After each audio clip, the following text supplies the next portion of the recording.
Sophie Roussel, chargée d'affaires entreprise junior à la Banque Palatine. Et je suis également membre de Finétude et je suis ravie d'animer cet événement avec vous ce soir. Donc, au cours de cette conférence, on va aborder 3 axes majeurs qui sont en première partie le financement durable, l'aspect réglementaire ensuite, ainsi que les moyens dont nous disposons pour s'orienter vers une finance plus verte et plus durable. Donc, je vous présente nos intervenants experts qui ont accepté de se joindre à nous pour cette webconférence. Donc, on a Célia Lambert-Alcantara, Head of Sustainable Finance ESG chez CACIB. Adil Tazi, ESG Programme Director à la SOG Corporate Investment Banking. Ahmed Tahiri Jouti, donc partenaire du cabinet de conseil Green South, expert en finance islamique, auteur et chercheur. Et Hugo Daujon-Mijoin, donc Senior Relationship Manager à la Banque Palatine, également enseignant en finance et président de l'association Finétude. Donc, ils vont pouvoir nous apporter leur vision éclairée donc, sur les enjeux cruciaux de la finance durable et leur expérience vont enrichir notre discussion et éclairer sur la transition des banques vertes et des pratiques plus vertes. Il y a un écho, je crois. C'est bon. Pardon. Donc, on va commencer par le financement durable. Donc, je vous propose de commencer avec Hugo. Donc, est-ce que, Hugo, tu pourrais nous expliquer ce qu'est le financement de la transition énergétique? Et est-ce que tu peux également nous parler des financements relatifs au secteur ENR, s'il te plaît? Eh bien, merci Sophie pour l'introduction et puis bienvenue à tous dans cette webconférence. On est très content de pouvoir vous accueillir. Sur la question de du financement de la transition énergétique, alors c'est un gros volet. Alors quand on a réfléchi sur ce premier volet-là, j'ai essayé d'être synthétique. Alors vous verrez, je suis un peu bavard, mais j'ai tenté d'être synthétique. En fait, il faut se rendre compte que dans le financement de la transition énergétique, il y a en fait 2 volets. Il y a le volet du financement de l'ensemble des acteurs économiques et il y a le financement des acteurs spécialisés et qui sont moteurs de cette transition énergétique. Il faut vraiment voir ces 2 volets. Sur le premier volet, donc le financement de l'ensemble des acteurs économiques, du tout et du venant, de toutes les entreprises, grosso modo. Déjà, il faut regarder quelle taille d'entreprise a cette capacité de faire cette transition énergétique. Donc, on va plutôt cibler les PME, les ETI, les grandes entreprises, et je vais même, dire plutôt d'abord les grandes entreprises, puis les ETI, puis les PME. Pourquoi? Parce que il faut aussi constater que ça a été compliqué pendant 3-4 ans pour l'ensemble des TPE, PME et des entreprises en général, et donc d'aller faire de la transition énergétique, c'est pas leur sujet premier. Néanmoins, sur la transition énergétique de l'ensemble des acteurs économiques, il y a plusieurs volets. Il y a la transformation de leur business model et de leurs offres. En effet, il y a de plus en plus de demandes de modifications par rapport à leurs fournisseurs, de mise à jour réglementaire et une demande accrue d'une politique RSE impliquée et impliquante et communicative. Donc, les dirigeants d'entreprise doivent avoir ça en tête. Et donc, comment on peut avoir cette vision-là? On peut très bien aller faire un prêt green ou ce qu'on appelle un prêt à impact avec des critères RSE, on en parlera un peu après sur les fléchages, mais qui permettent de mettre quelques critères pour bonifier ou pas, hein, ça peut être un malus également, en cas de respect ou non de certains critères. Mais on va plutôt aller sur si on a un industriel, des changements des outils avec une meilleure performance et une meilleure performance RSE, un changement de la flotte automobile également, on en reparlera, mais avec la loi LOM et puis toute la transformation du parc automobile français. Donc, l'ensemble des acteurs économiques, ils ont des enjeux à avoir dans cette transition énergétique. Mais là où je voulais insister, et ça fera après le lien avec le financement relatif des secteurs des énergies renouvelables, c'est ceux qui sont des acteurs spécialisés et moteurs de cette transition énergétique. Je vais être un peu technique, mais je vais quand même définir quelques thèmes. Quand on parle de financement spécialisé pour ces acteurs-là, on va parler de financement classique et corporate d'un côté et des financements de projets de l'autre. Je m'explique. Les financements classiques corporate, ça va être quoi? Ça va être quand on va prendre un acteur qui fait des énergies renouvelables, qui est producteur d'énergie renouvelable, il va avoir des problématiques de BFR. Pourquoi? Il va devoir avoir un temps long. Parce qu'avant, on installait ces panneaux dans des champs, il faut aller prospecter le foncier, il faut aller faire des études foncières, d'architecture, il faut en amont éventuellement avoir du stock de panneaux photovoltaïques. Il va y avoir une forte consommation du BFR avant que le projet puisse se mettre en place. Donc là, il y a des types de produits qui peuvent se mettre en place, comme ce qu'on appelle un RCF, Revolving Credit Facilities, qui va lui permettre, par des biais de tirage, de répondre à sa problématique. La France, c'est aussi le premier pays européen dans les énergies renouvelables à faire des opérations corporate M&A ou LBO. C'est quand même assez incroyable. Il y a plus de 20 opérations par an. Il faut vous dire que 20, ça paraît pas beaucoup, mais c'est énorme dans ce secteur-là. Ce qui fait qu'il y a beaucoup d'opérations à réaliser, d'acquisition capitalistique, d'acquisition de portefeuille. Bref, c'est très dynamique dans tout ce qui est les énergies renouvelables. Et enfin, il y a des besoins très forts, étant donné que la France n'est pas producteur ou très peu de panneaux photovoltaïques, de pales d'éoliennes, etc., etc. Alors, ça vient de Chine, des États-Unis ou des Pays-Bas. Et donc, il y a besoin de sécuriser l'ensemble des moyens de paiement et la banque va venir accompagner là-dessus via des produits de la trade finance par le biais de garanties, de crédits documentaires, de garanties internationales si les projets sont à l'étranger ou autres. Bref, ça va être pour les financements dits corporate, donc ils vont toucher l'entreprise en elle-même. Et la petite spécificité qu'il faut bien comprendre, c'est qu'au fil des années, on a développé ce qu'on appelle les financements de projet.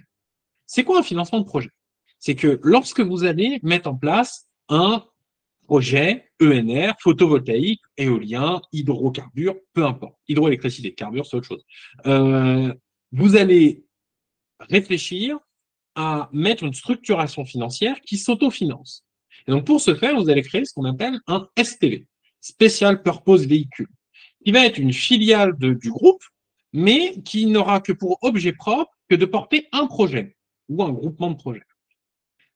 Et on va considérer, nous, banques, que, étant donné qu'il y a des contrats long terme avec EDF ou un CPPA, je ne vais pas rentrer dans le détail là-dessus, mais qu'il y a des contrats qui sont réalisés sur du long terme, que le prix est connu d'avance de la vente d'électricité, qu'on peut donc modéliser les cash flows et d'avoir un modèle d'amortissement et de remboursement de la dette. Et là, c'est là où c'est clé. Parce que, partant de ce principe-là, on va considérer que le SPV obtient un financement sans recours. Et ce sans recours, il est capital. Ça veut dire qu'il est autonome. Je n'ai pas besoin d'avoir le groupe au-dessus. Le groupe au-dessus, il vient juste mettre des fonds propres dans l'opération. Et il est autonome. Donc, s'il y a un problème, s'il y a un non-remboursement, peu importe, eh bien, je ne peux pas aller chercher au-dessus. Donc, il est autonome. Et donc, on a cette vision du financement de la transition énergétique qui est donc, pour conclure et répondre à ta question, un peu multiple. Il y a les acteurs économiques où il y a un peu un financement de tout, j'ai envie de dire, tout à financer, mais surtout une accentuation sur les acteurs spécialisés et moteurs de cette croissance. Je te remercie. Est-ce que dans la continuité, tu peux nous expliquer pourquoi un chef d'entreprise doit se sentir concerné par cette problématique, plus particulièrement dans sa relation, son partenariat, si je puis dire, qu'il entretient avec sa banque, puisque c'est ton métier, donc je pense que tu peux nous en parler. Oui, mais en fait, c'est clé. Et là, je vais être plus bref que tout à l'heure, mais c'est clé. C'est-à-dire qu'il y a le marché qui évolue, il y a l'offre qui doit adapter, il a une forte demande des fournisseurs, comme ce que j'expliquais. Il a sa propre demande de ses propres salariés qui veulent aussi, dans la RSE, le parti sociétal, améliorer sa qualité de vie au travail. On a eu le développement du télétravail pendant le Covid. Bref, il a une demande de tous les côtés. Et le chef d'entreprise, s'il n'a pas cette vision de se dire la RSE, comment je l'entends dans mon entreprise, parce qu'encore une fois, elle est adaptable selon l'entreprise et ses capacités, et ben en fait, il va aller à sa perte. Et la relation vis-à-vis de la banque, c'est quoi? C'est de dire que moi, banque, je veux soutenir l'économie. Et de base, le banquier, c'est gérer les flux et financer l'économie. Voilà, si je résume d'une manière très schématique. Les flux, c'est bon, on n'en parle pas. Et sur le financement de l'économie, il faut financer l'économie de demain. Et on constate que, et j'expliquais un petit peu auparavant, et on en parlait, t'en parlais aussi avec la COP28, il y a un fort engouement à ce que la France devienne la première nation green, la première nation verte, d'Europe.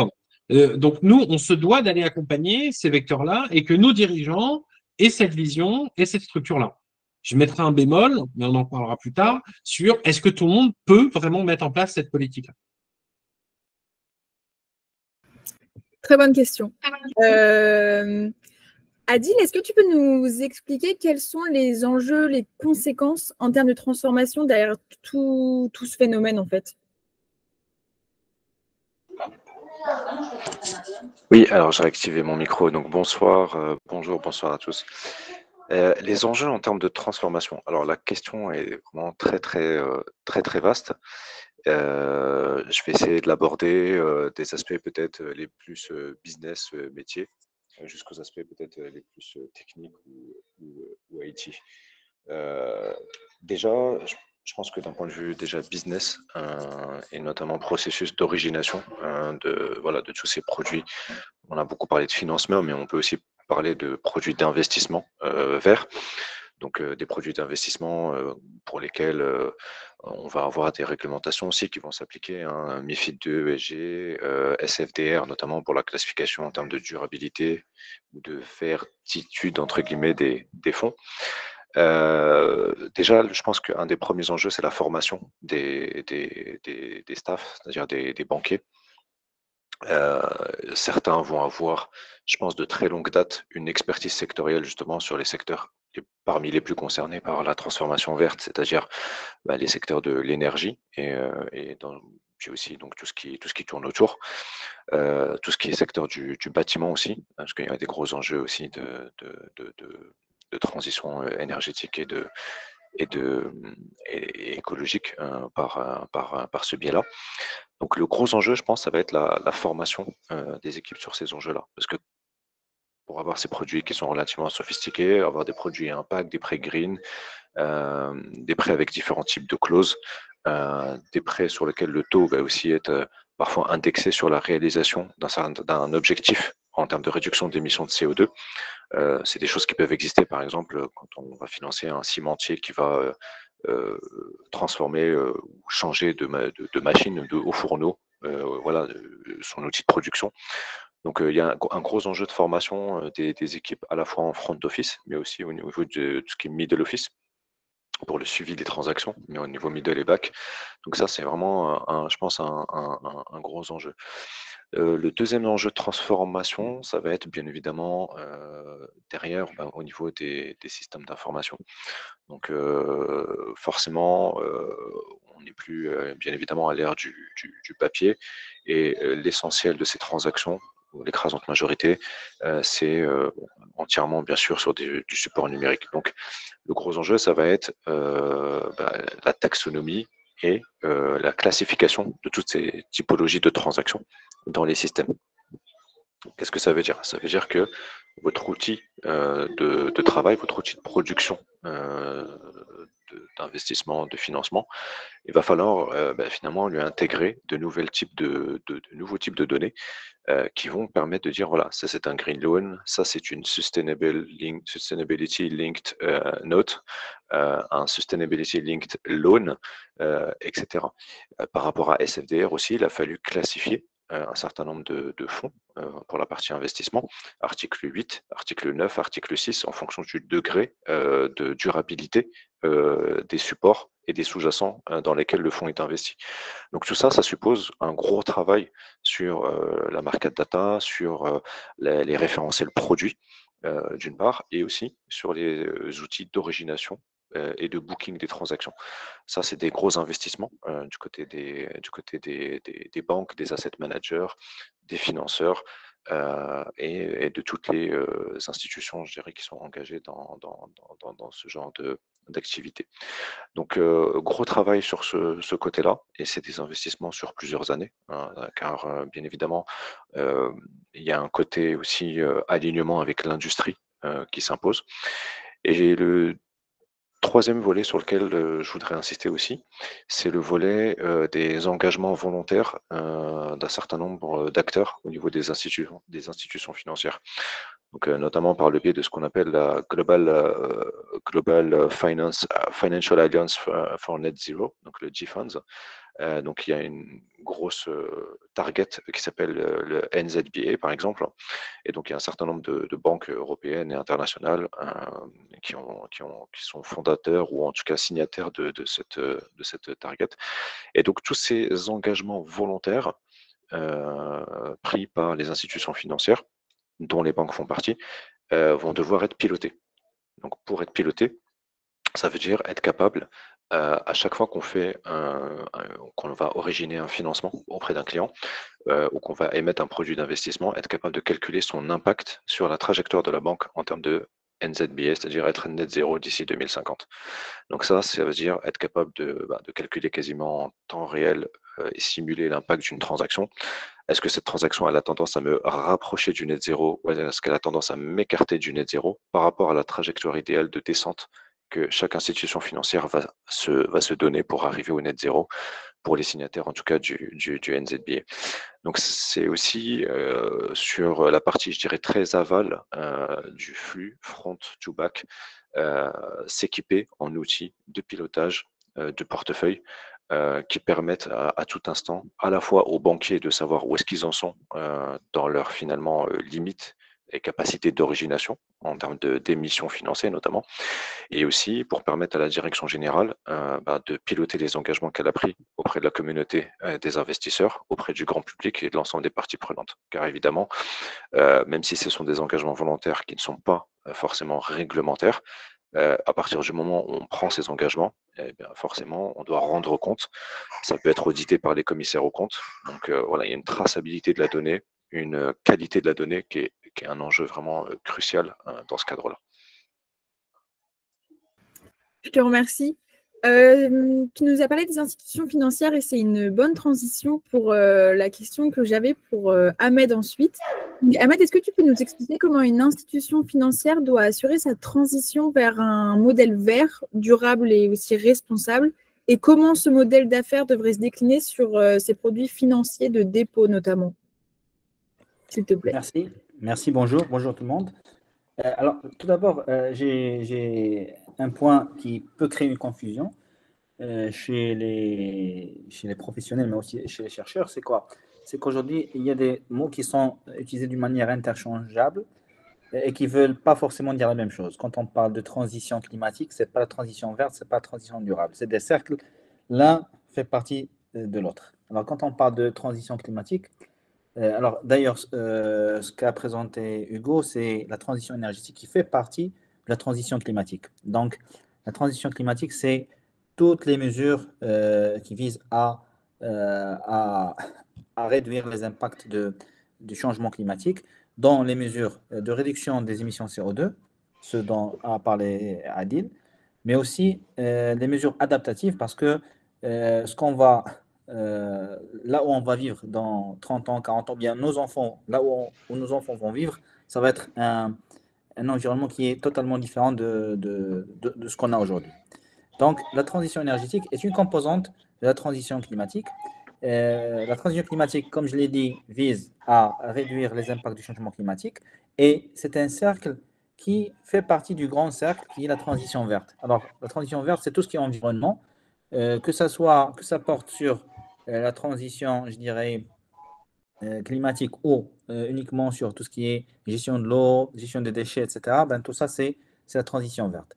La transition verte aussi se situe dans un cercle plus grand, celui de la durabilité. Donc là, quand on parle de durabilité, on se réfère plus aux objectifs de développement durable, les 17 qui sont énumérés par les Nations Unies.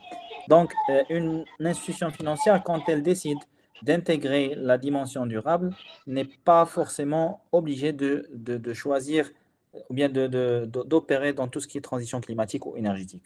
C'est-à-dire, on peut, si on le souhaite, aller sur d'autres pavés de la durabilité en dehors de la transition climatique. Il y a des banques de petite taille, de moyenne taille, qui veulent être durables sans pour autant se focaliser sur la transition climatique. Cependant, il est très important de signaler qu'aujourd'hui, la priorité des priorités, c'est la transition climatique. D'ailleurs, la COP28 qui se tient juste à côté, à Dubaï, elle fait c'est-à-dire on essaie de prendre des décisions plus courageuses sur les modalités de cette transition pour atteindre le target zéro. Et même avec le target zéro, on n'est pas à l'abri parce que même avec le target zéro, on va dépasser légèrement la cible d'augmentation de la température moyenne de la Terre de 2 degrés, avec tous les impacts négatifs qu'il y aurait. Et donc, moi, en tant que banque, si je veux me situer, si je veux intégrer cette notion de durabilité dans mon modèle, si je veux transiter vers un modèle durable, ben, je dois prendre en considération quelques éléments. Tout d'abord, c'est les orientations internationales, les priorités internationales. Deux, les priorités nationales, c'est-à-dire si je suis en France, ce n'est pas la même chose si je suis aux Émirats ou bien au Maroc ou bien en Tunisie. On a des contraintes différentes, on a des priorités différentes.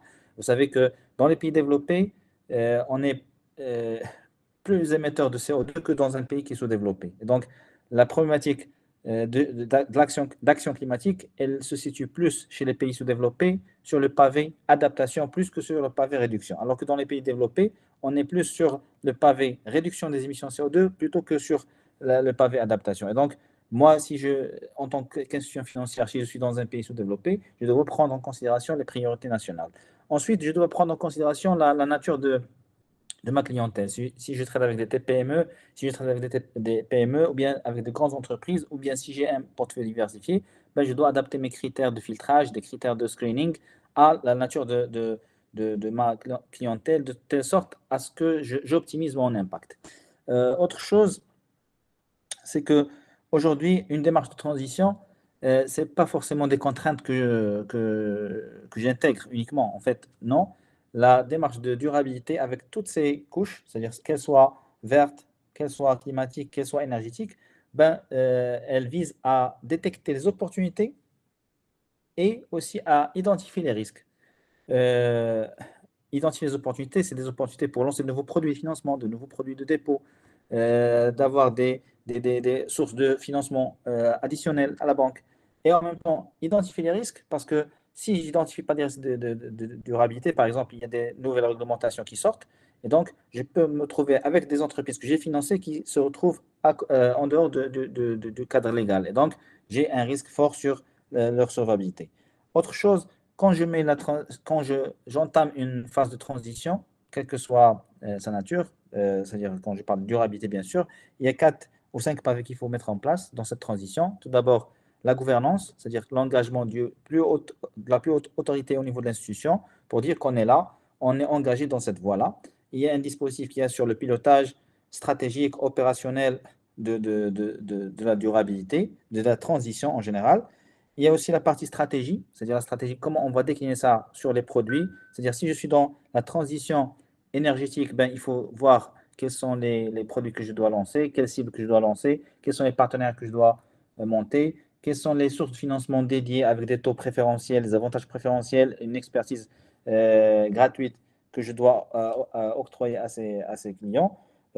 3, c'est un dispositif de mesure d'impact. C'est très important parce qu'à un moment donné, il faut mesurer l'impact que je réalise. Et enfin, un dispositif de reporting pour rassurer, pour partager ce qu'on a réalisé avec toutes les parties prenantes internes et externes. Donc, la transition, comme je l'ai dit, pour récapituler, il faut voir où on se situe. Il faut prendre en considération le contexte, c'est-à-dire ce qui est valable en France ne l'est pas au Mexique, et vice-versa. 3, c'est que la transition vers la durabilité, vers la finance verte, vers la finance climatique, ce n'est pas forcément des contraintes qu'on s'impose, mais plutôt un moyen d'identifier, dans le cadre de ce nouveau paradigme, des opportunités nouvelles et des risques nouveaux auxquels on est exposé. Enfin, il faut mettre en place 4 pavés, c'est une gouvernance, une stratégie claire, réaliste et faisable, un dispositif de mesure d'impact et un dispositif de reporting pour impliquer toutes les parties prenantes. Merci. Merci Sophie. À toi la parole. Merci beaucoup Ahmed. Comme tu l'as dit, tout ce qui concerne le green et la transition énergétique, c'est très différent suivant les différents pays et c'est réglementé de leur propre manière suivant les pays, justement. Et c'est notamment plus réglementé dans le secteur bancaire. Donc, à ce sujet, j'aimerais bien poser des questions à Célia. Donc, est-ce que tu peux nous expliquer comment intégrer la dimension, les critères ESG dans l'évaluation du client? Et est-ce qu'il est nécessaire de généraliser le questionnaire ESG à tous les clients? Et si oui, comment on va l'intégrer dans les process qui sont déjà existants depuis longtemps? Donc, merci Sophie et bonjour à tous. Donc effectivement, les questions qu'on se pose aujourd'hui, notamment parce que les réglementations françaises et européennes le requièrent de plus en plus via le devoir de vigilance et la directive européenne qui arrive, qui va transposer justement ce devoir de vigilance à l'échelle européenne, la CS3D. Donc, en fait, ils demandent à ce que nous évaluions notre client de plus en plus à l'aune de ces critères liés à l'environnement, à la société et à la gouvernance. Et donc, comment intégrer ces sujets-là dans l'évaluation du client? On peut le faire de différentes façons. Dans tous les cas, en fait, il faut renforcer les due diligence que l'on fait lorsqu'on entre en relation avec un client ou lorsqu'on le revoit de façon périodique. Et donc, concrètement, on peut évaluer le client en fonction de sa conformité à nos politiques RSE internes. Donc, je pense que les grandes banques aujourd'hui ont leur propre politique sectorielle ou leur propre politique RSE. Et donc, on doit s'assurer que nos clients sont conformes à ces critères-là.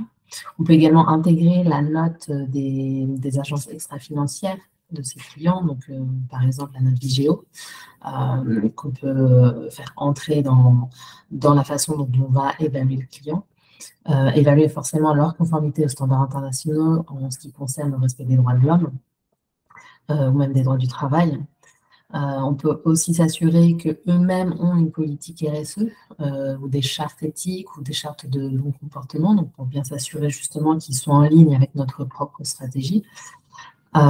Et au final, évaluer aussi leur sensibilité environnementale et sociale. Donc ça veut dire faire des recherches en fait, d'informations négatives, voir si ils ont été impliqués dans des controverses dans le passé ou même dans le présent, et apprécier un peu leur capacité à faire face à ce type de controverses. Par exemple, pour des impacts environnementaux, leur capacité à faire face et à prendre des mesures de remédiation lorsqu'il y a un impact négatif sur l'environnement. Donc, tous ces éléments peuvent nous permettre d'avoir une vision un peu globale de la sensibilité RSE du client. On peut l'apprécier en fonction de notre appétit au risque et en fonction du business model. On peut apprécier cette sensibilité et en fonction noter le client ou le classer pour qu'on ait un suivi régulier si celui-ci est considéré comme très sensible ou pour qu'on potentiellement l'exclure de certains types de financement ou ne pas leur proposer certains types de produits. Mais bon, aujourd'hui, tout cela n'est pas réglementaire, donc ça se fait de façon approximative en fonction, encore une fois, de la stratégie, du business model de la banque, de l'appétit au risque. Et c'est vrai que s'avancer vers un KYC ESG du client nous permettrait à toutes les banques d'avoir une vision 360 des risques qui sont liés à ces clients, que ce soit des risques liés aux sanctions internationales, au blanchiment d'argent, à la corruption, et donc du coup aussi à ces enjeux ESG. Et ça permettrait également d'avoir toute l'information liée au client au même endroit dans un même outil. Donc je pense que petit à petit, les banques vont développer cette démarche-là. Potentiellement, ce sera potentiellement suivi aussi par des obligations réglementaires. Mais voilà, je pense qu'on est à un stade de maturité encore un peu différent. Et donc, c'est une démarche qu'on doit mettre en commun entre toutes les banques. Ensuite, effectivement, on parle de questionnaire ESG. On en a beaucoup parlé dans le cadre de l'implémentation MiFID 2 ESG, puisque cette réglementation nous a imposé le fait de collecter les préférences ESG de nos clients via un questionnaire pour mieux adapter notre gouvernance produit et surtout pour que les conseillers puissent proposer des produits qui soient conformes en fait au profil du client. Donc ce questionnaire en soi, il a été quand même assez compliqué à mettre en œuvre et on s'aperçoit aujourd'hui que les clients n'ont pas forcément la maturité ou la connaissance pour répondre à ce questionnaire et pour exprimer vraiment leurs préférences ESG. Donc est-ce qu'il faut le généraliser? Encore une fois, ça dépend. Ça dépend de la stratégie de la banque. Je pense que le questionnaire ESG au niveau d'un KYC client ne serait pas forcément axé produit ou préférence, mais serait plus axé justement comme une grille d'évaluation. Et là, ce qui serait intéressant si on le généralise, c'est que toutes les banques travaillent sur un modèle commun de questionnaire pour éviter qu'on ait des demandes répétitives aux clients et qu'on ait à chaque fois qu'ils doivent répondre à 36 000 questionnaires qui ne sont pas forcément les mêmes. Donc, le but, effectivement, converger vers un modèle de questionnaire commun ferait sens et serait utile. Après, on peut avoir des obstacles pour mettre en place ce type de démarche, parce que en tant que banque d'investissement qui peut être exposée à des activités à l'international, on aura des clients qui ne sont pas soumis aux réglementations européennes et donc qui ne pourront pas nous donner le même degré d'information que les clients européens. Ces mêmes clients, peut-être, n'auront pas la donnée que l'on demande, puisqu'ils n'auront pas, justement, développé des outils pour répondre à des obligations réglementaires. Donc voilà, donc ça, c'est un peu les obstacles qu'on pourrait rencontrer dans la généralisation de ce type de questionnaire. J'ai une petite question, tu me permets, Sophie. Je voudrais juste rebondir sur ce que tu as dit, Célia, c'est super intéressant. Mais du coup, moi, commercial, KYC, bien évidemment que j'y passe. Mais je me pose cette question. Aujourd'hui, le KYC est très important pour les banques de base parce que LCBFT, lutte contre le blanchiment, financement du terrorisme, la banque, la première rempart, parce que c'est nous qui voyons les flux. Mais est-ce que tu penses que demain, on sera aussi la première rempart? C'est pour ça qu'on parlait de KYC ESG. Et est-ce qu'il y a une volonté des banques d'être la première rempart ESG de l'économie? Tu vois? C'est une bonne question. C'est une bonne question, mais je pense que, en fait, tout est lié aussi. Donc, on parle du blanchiment d'argent, mais on parle d'éco-blanchiment, on parle de greenwashing. Et en fait, la banque, pour se protéger elle-même, doit s'assurer que son client ne fait pas du greenwashing, parce que sinon, au final, le risque de réputation, il n'est pas seulement sur le client, il est aussi sur la banque. Et donc, c'est plus dans cette optique-là qu'effectivement, on pourrait être rempart pour se protéger nous-mêmes, pour protéger le client et pour protéger au final l'environnement et la société. Donc, c'est un peu comme ça, moi, je le conçois. Mais encore une fois, je pense que les régulateurs ne sont pas encore prêts à nous imposer quoi que ce soit de ce côté-là. Et ce risque de réputation, il reste encore assez subjectif. Donc, il y a encore pas mal de travaux à faire, je pense, au niveau de toutes les banques et même des associations de classe. Je crois qu'Adil veut intervenir. Ouais, je voulais juste apporter peut-être un petit complément en réponse à Hugo et par rapport à ce que disait Célia. C'est vrai qu'il y a le risque de greenwashing et effectivement, on n'a pas envie de financer des clients ou d'accompagner des clients qui sont sur ce registre-là, on va dire. Et notamment pour notre propre risque de réputation. Mais après, est-ce que les banques ont, du coup, par le biais du KYC et les vérifications avant d'entrer en relation avec un client, est-ce qu'on a vocation à être un rempart? Ben, en fait, on en revient un peu à ce que disait Ahmed tout à l'heure. C'est l'élaboration de la stratégie de l'institution financière. Donc, c'est un point qu'évoquait aussi Célia en termes de politique sectorielle. Aujourd'hui, chaque banque a un panel, je dirais, de politique sectorielle qui va être plus ou moins large et plus ou moins sophistiqué en fonction des engagements que cette institution financière ou banque a pris de financer ou pas un certain nombre de secteurs industriels. Sophie l'évoquait juste au début du webinaire sur ce qu'évoquait le président Macron au sujet du charbon. Il y a un certain nombre de banques, et notamment des banques françaises, qui se sont engagées à sortir complètement, ou en tout cas progressivement, du charbon, et notamment le charbon thermique, qui est l'un des plus gros émetteurs de CO2. Et ça, c'est pas du réglementaire, c'est pas la BCE qui nous l'impose, effectivement, c'est pas, mais dans une volonté d'être aligné avec les accords de Paris, d'être NZBA, etc. Et puis d'un point de vue aussi responsabilité, des banques, certaines banques en tout cas, ont fait le choix de sortir complètement du charbon thermique et progressivement du reste des financements de type charbon dans le cadre de consommation par d'autres industries autres que pour le thermique. Je pense par exemple à l'acier et d'autres, la production d'acier et autres. Donc, d'une certaine manière, oui, les banques vont être un rempart de par leur propre choix stratégique de dire je continue ou j'arrête de financer telle industrie qui n'est pas verte, qui est polluante. Donc ça c'est un vrai enjeu. Et du coup, ça se matérialise par des checks assez sophistiqués qui vont venir compléter le setup lutte contre l'anti-blanchiment, le terrorisme, dans le panel des vérifications qu'on va faire sur les clients lors de l'entrée en relation. Et du coup, Adil, comment on incorpore les diligences ESG dans le process des KYC déjà existants? Ça fait une bonne transition. Oui.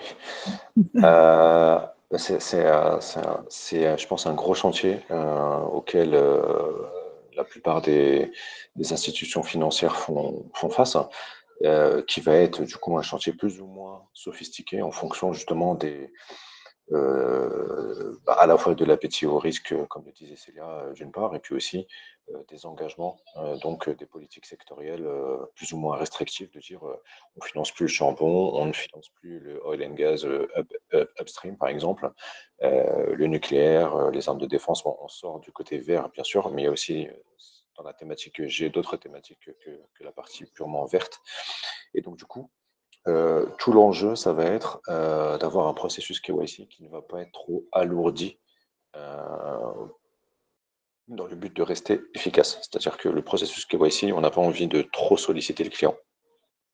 On n'a pas envie que ça dure trop longtemps. On n'a pas envie que ça monopolise trop de temps des opérateurs côté bancaire, côté front office.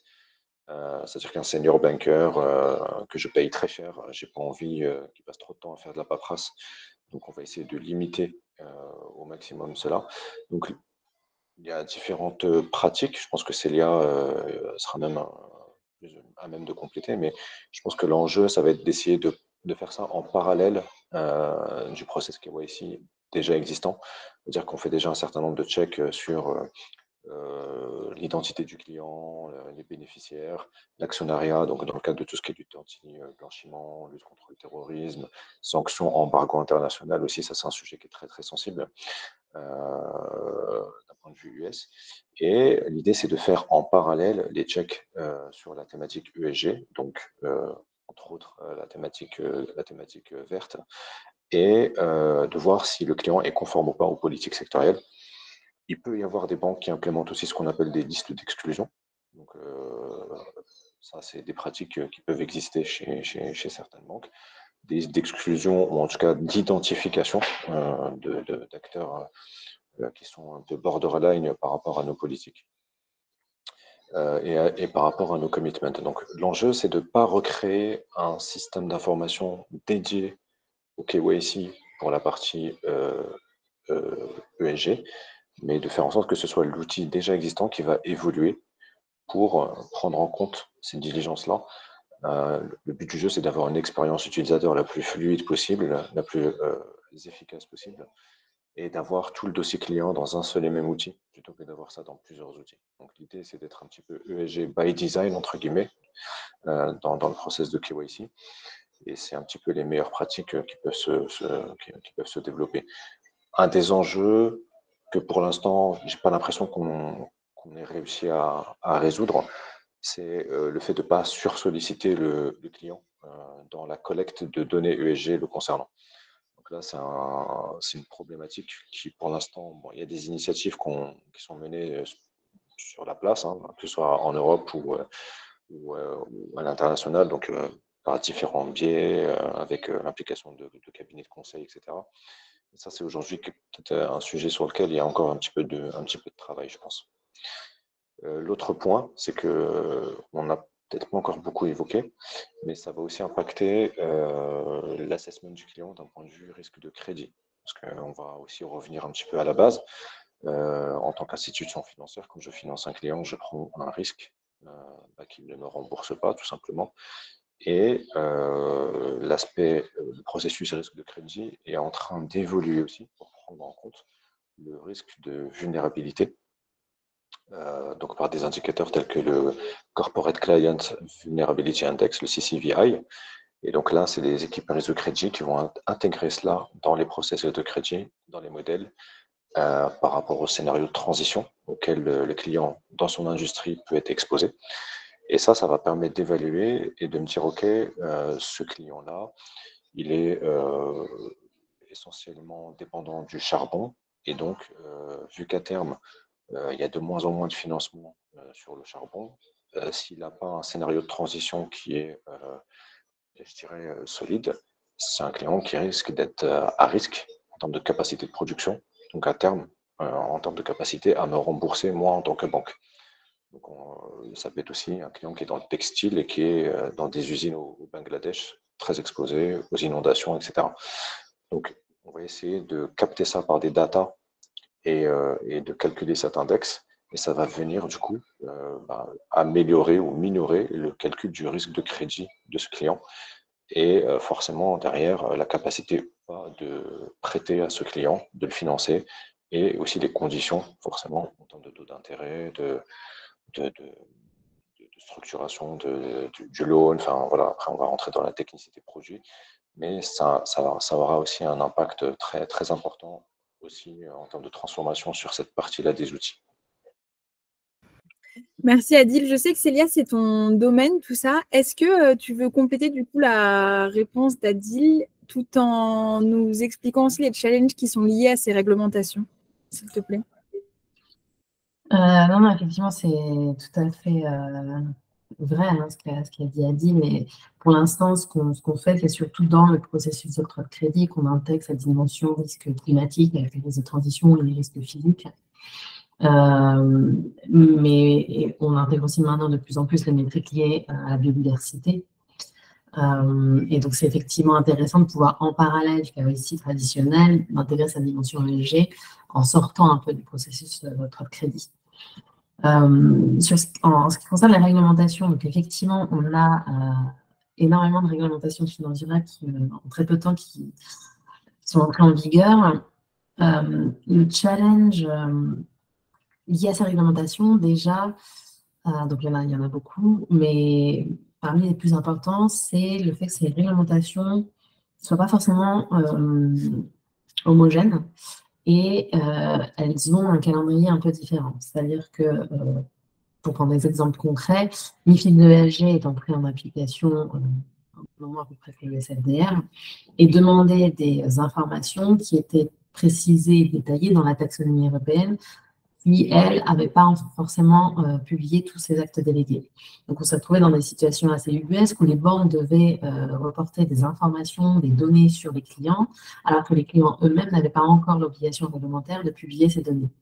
Ou alors, c'était au même moment, mais du coup, il y a toujours ce décalage parce que le client publie son rapport à une date particulière et pas forcément la date à laquelle la banque doit répondre à ses obligations réglementaires. Donc ça, c'était un peu des difficultés.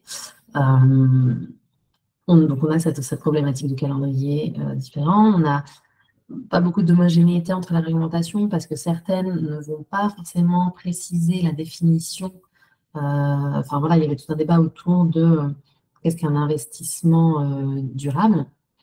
Et là encore, la réglementation n'est pas forcément très détaillée. Et les actes délégués, les actes techniques qui viennent ensuite préciser le contenu de la réglementation sont vraiment publiés au fil de l'eau. Donc nous, on a cet enjeu de transformation au sein de la banque, on doit démarrer, mais on n'a pas encore toutes les cartes en main et pas encore toutes les définitions en main. Donc ça, c'est un challenge assez important. On a aussi des problèmes de compatibilité entre la réglementation européenne et les initiatives internationales. Je ne parle pas encore de réglementation internationale parce que pour avoir fait un peu un mapping, on est quand même les plus avancés. Et en fait, à l'international, c'est surtout des initiatives donc, où la banque peut volontairement s'engager. Mais là encore, il y a des différences de perception.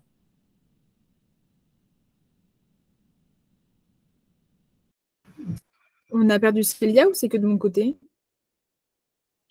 Non, on a perdu. Ouais. Il y a eu un petit bug, j'ai l'impression. Ouais. On a retrouvé Célia. Elle revient. Célia, tu nous entends? Oui. On m'a basculé. Désolée. Ensemble. C'est pas grave. Du coup, je sais pas où vous m'avez perdu, mais donc Donc, je parlais de la difficulté justement entre les réglementations européennes et les initiatives internationales, qui va avoir des interprétations ou des démarches ou des façons d'avancer dans la finance durable qui sont différentes et pas forcément très compatibles. On doit aussi donc composer avec ces réglementations à l'international. On peut avoir des risques de conflits de loi. Hein. On voit aussi aux États-Unis donc une myriade de lois anti-ESG se développer dans certains États. Donc là encore, c'est un challenge parce que si notre banque a des activités dans un État américain qui a une loi qui boycotte les banques qui sont engagées dans la finance verte, ça devient un peu compliqué. Après, autre challenge lié à ces réglementations, mais on en a déjà parlé, c'est tout ce qui est le défi de la data. Parce que forcément, ces réglementations demandent beaucoup de transparence, demandent qu'on disclose beaucoup d'informations, mais pour pouvoir publier toutes ces informations, il nous faut de la donnée. Aujourd'hui, la donnée, elle n'est pas encore forcément très fiable ou de très bonne qualité. On se repose beaucoup sur des data providers qui ont des méthodologies très différentes, pas homogènes. Du coup, la donnée est peu comparable. Cette donnée-là, on doit aller la chercher. Donc, ça implique, encore une fois, on en a discuté, mais ça implique chez nous, au sein des banques, de transformer nos systèmes d'information. Donc, voilà. Donc, on avance encore un peu sur des œufs parce qu'on a cette problématique de la data. Et le dernier challenge, dont on a aussi parlé parce que c'est lié à l'enjeu de transformation, c'est la formation. Ces réglementations, elles sont complexes, elles sont particulières. Il faut que les collaborateurs de la banque comprennent les bases de cette réglementation et puissent l'appliquer, puissent l'expliquer aux clients. Donc, il y a un gros effort de formation des conseillers, des vendeurs, mais aussi des fonctions support, parce que derrière, on doit mettre en place tout un dispositif de contrôle, toute une seconde ligne de défense qui doit être vraiment robuste, et pour ça, il faut aussi former les collaborateurs. Donc, il y a un vrai enjeu de sensibilisation, d'acculturation au sein des banques, ce qui permet aussi d'être un levier d'action pour participer justement à la transition vers une économie bas carbone, parce que nos conseillers vont pouvoir aussi former ou en tout cas sensibiliser les clients. Et donc, c'est un peu un cercle vertueux parce que du coup, la banque va permettre de financer une économie un peu plus verte, mais va aussi permettre de sensibiliser en dialoguant avec les clients qui vont eux-mêmes potentiellement du coup s'engager vers la transition. Donc voilà, c'était les 3 enjeux les plus importants que moi j'avais observés en tout cas sur le terrain. Je te remercie. Donc, c'est là que tu nous as parlé aussi des réglementations finance durable. Non, par rapport à l'Europe et par rapport à l'international. Du coup, ça me fait une bonne transition pour Ahmed. Ahmed, est-ce que toi qui es plus sur une vision internationale ou en tout cas plus sur le Maghreb, Dubaï, tout ça, est-ce que tu peux nous parler des défis relatifs à l'application des critères ESG au niveau international, notamment par les institutions financières, s'il te plaît? Ouais. Alors, en fait, en Europe, c'est un champ qui est très, très bien réglementé. L'exemple de la France est frappant parce que tous les éléments de la transition énergétique, climatique, verte et durable sont réglementés, mais ce n'est pas le cas dans tous les pays.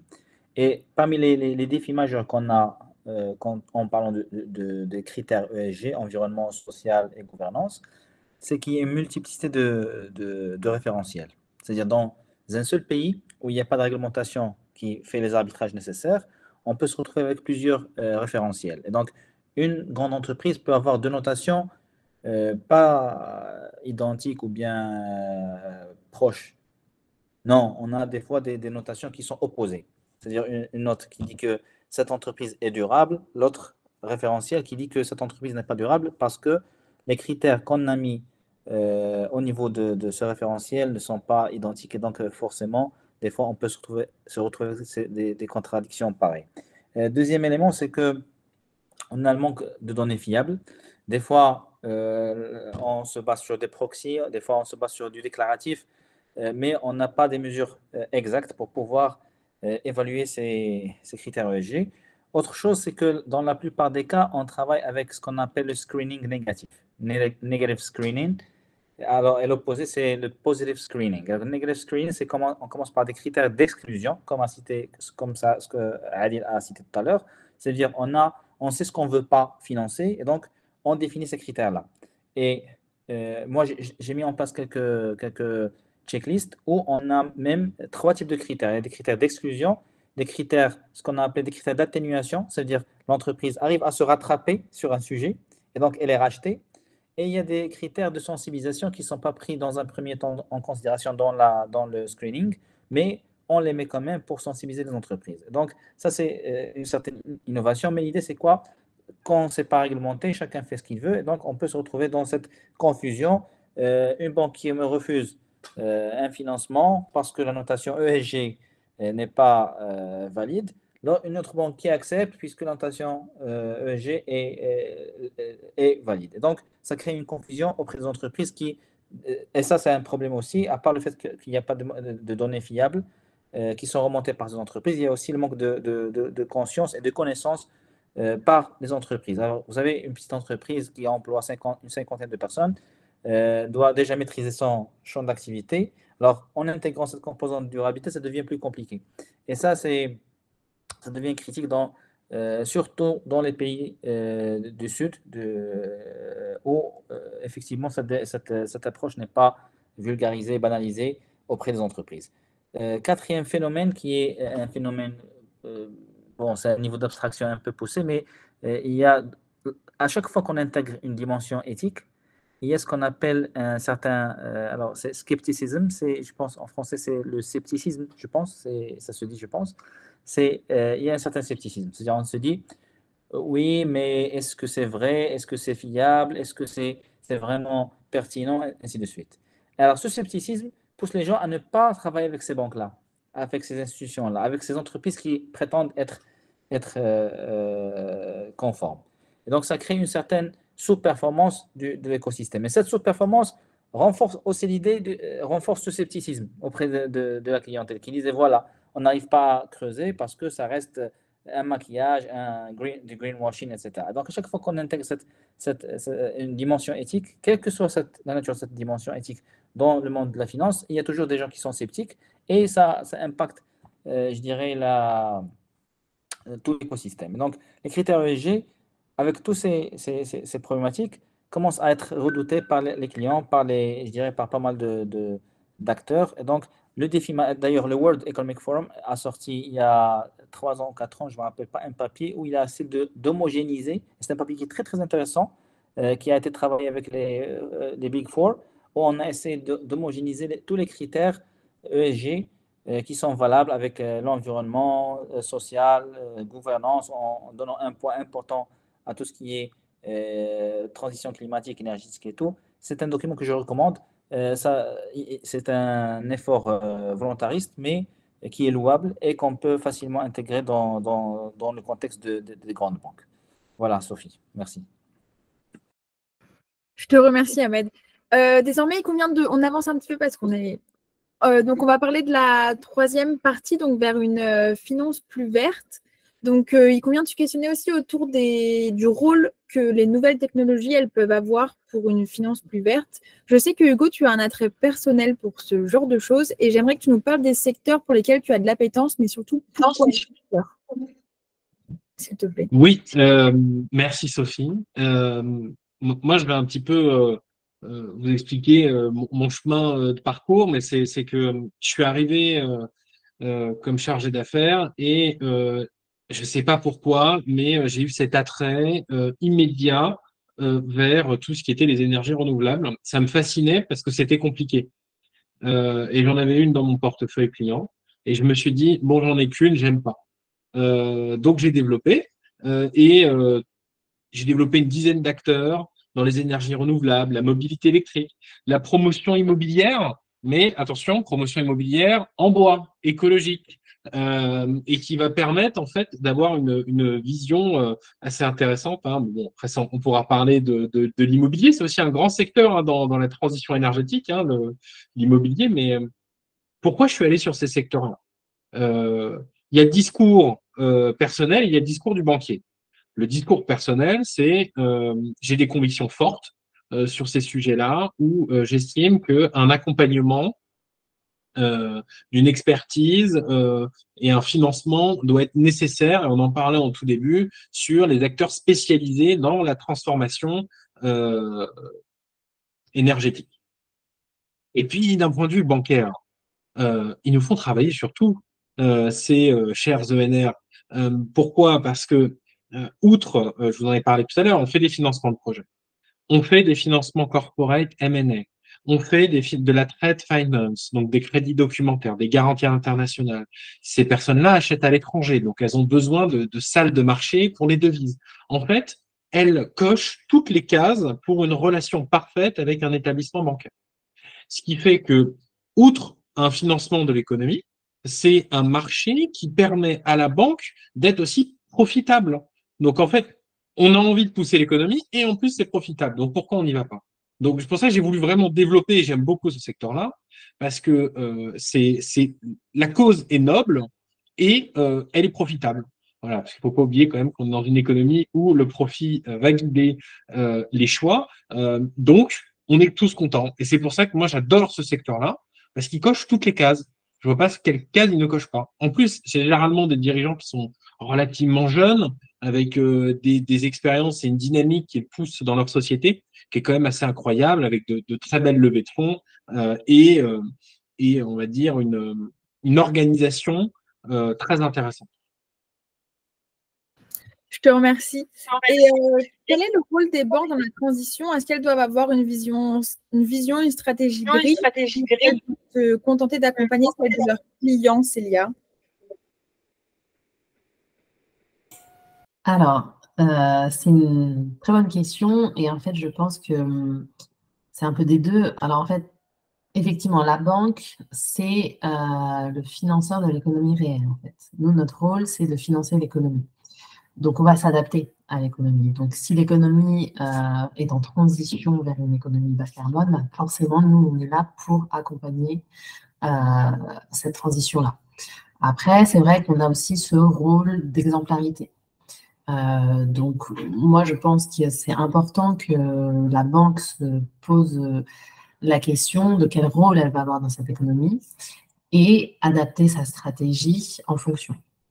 Et je pense qu'il faut vraiment que ce soit dans l'ADN, dans la raison d'être de la banque, pour qu'ensuite ce soit vraiment décliné dans tout le business model et dans toute la stratégie. Et c'est à partir de là qu'on pourra définir des vrais leviers d'action. Mais pour nous, banques, la personne la plus importante, ça reste le client. Donc forcément, on va l'accompagner.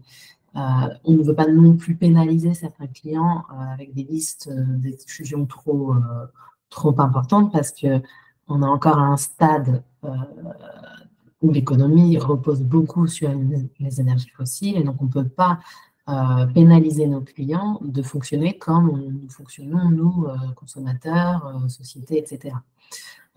Donc, le rôle que nous avons, et en fait, le pouvoir et l'influence que nous avons, c'est justement de dialoguer avec le client pour les orienter vers des activités plus durables. Et donc, les réglementations nous permettent d'inciter le client à faire ça, mais ensuite, nous, on doit développer un dialogue et des stratégies clients pour permettre d'accélérer pour certains cette transition, pour permettre vraiment de s'engager, pour demander aux clients de s'engager en justement nous engageant nous-mêmes. Donc, c'est ce que disait Adil au début.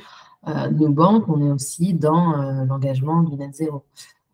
Et donc, on a des trajectoires à suivre pour justement se conformer à nos engagements. Et en fait, il faut qu'on amène nos clients à avoir ces mêmes engagements et cette même vision. Je te remercie. Pour en revenir aux nouvelles technologies, Adil, qu'est-ce qu'elles peuvent faire pour un fonctionnement plus green au sein d'une banque? par rapport au stockage, etc. Oui, eh bien, c'est un levier, effectivement, car on a beaucoup parlé du côté client,